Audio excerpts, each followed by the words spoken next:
Көп адам бетонды қарапайым нәрсе деп ойлайды. Құйдың, күттің, болды.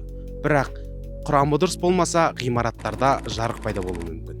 Шәкәрім университеде бетондық құрылыс нысандарынан да ерекше тексеретін зертхана бар. Бетонның өзіне тән қату мерзімі, қату жылдамдығы, беріктік шегі болады. Ол арнайы престе қысылады, қыздырылады, кептіріледі және де електен өткізіледі. Осының бәрі бетон болашақта түсетін жүктемені көтере алатынына көз жеткізу үшін. Біз бұл сынақтарды тек баға үшін емес, бұл деректердің нақты бір құрылыс нысанының, көп қабатты үйлердің, мектептердің құрылысына, жобасына негіз бола алады деп сенеміз.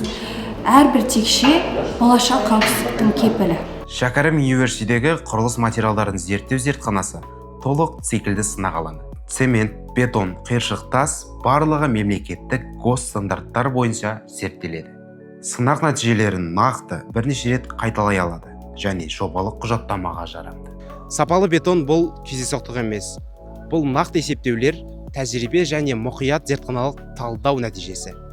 Осының бәрі Семейдегі Шәкәрім университеті зертханасында жасалады. Бұл ақпарат пайдалы деп ойласаңыз, таныстарыңызбен бөлісіңіз. Шәкәрім университеті, болашақ осы жерден басталады.